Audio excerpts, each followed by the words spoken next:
هەلێ مژارێکی گەلێکی گرنگە ڕەوشا زارۆکان بتایبەتیژی ڕەوشا نارینێ vegirêdayî ku bandoreka xwe yî gelek berfere li Rojava giştî li Tirkiyeyê kir. Pispora siyasetê Semra Polat ji Ankara mêvanê min e. Silav bote Semra Xan. Birêz Polat yani rewşa narînê bêguman vicdanê insanan heşand. Gelo tesîra wê li ser rewşa zarokan li Tirkiye çawa bû nirxandina te ger bikir. Rastî jî em gelekî xemgînin lewre narîn çawa winda bû, çi hate ser, kê kuşt, çawa birine ber avê çal kirin, yani em nizanin. Mixabin. Yani hatta niha ji li Tirkiyeyê mîna narînê hezar zarok winda bûne. Akibeta wana jî em nizanin çûne kê biriye, çi hatiye serê wana mixabin em nizanin.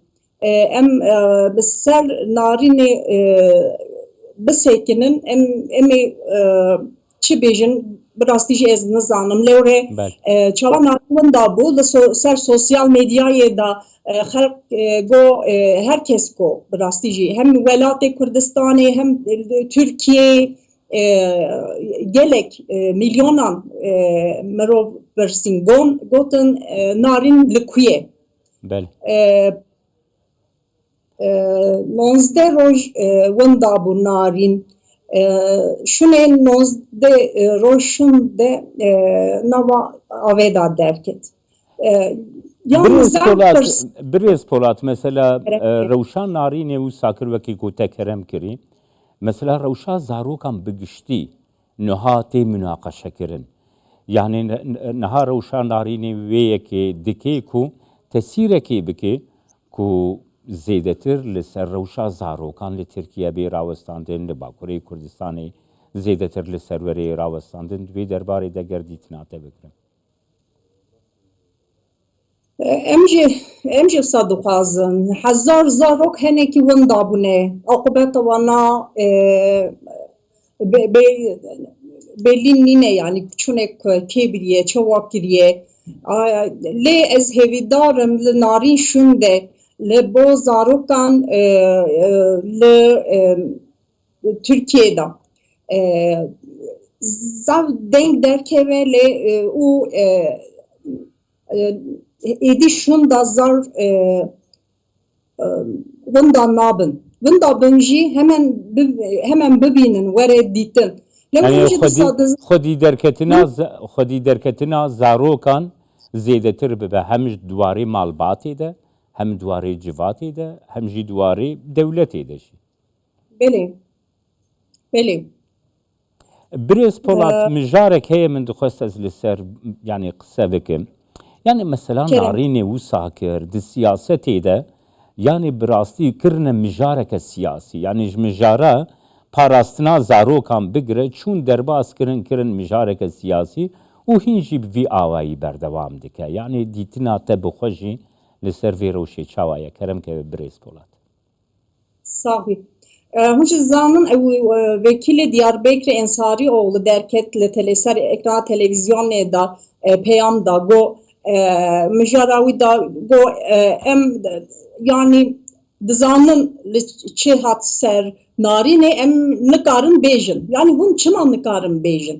Li ser zaten axaftina Ensarîoğlu ew mijara siyasî derket. Ya tu bêjê ku erê winda bûye em jî serketine em dixwazin narîn derkeve holê. Tu sa nabêjî tu bêjî ez malbata narînê nas dikim.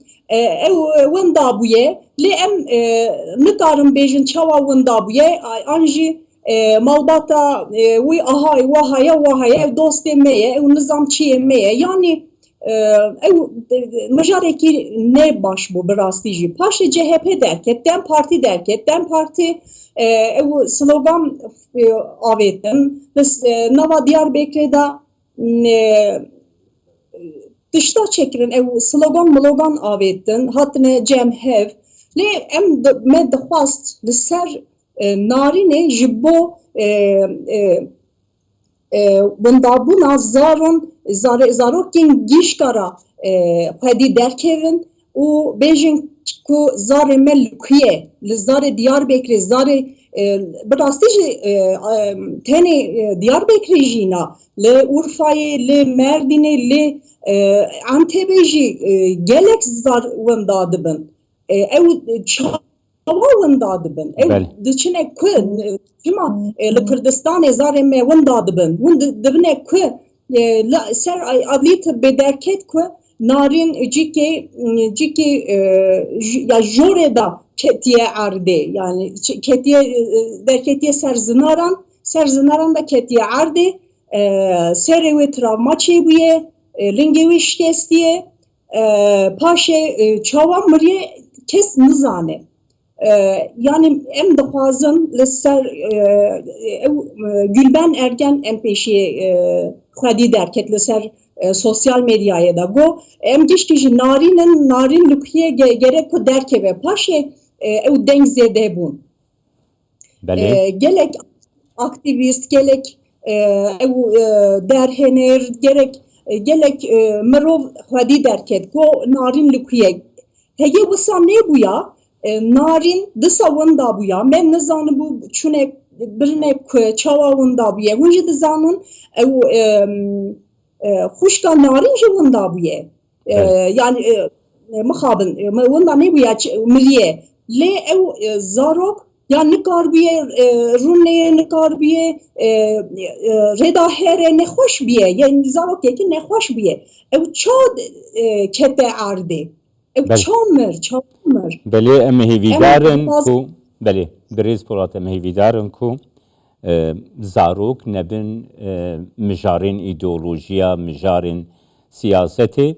Zarok ji mijarên îdeolojî û mijarên siyasetê jî bêguman girîngtirin, spas bote.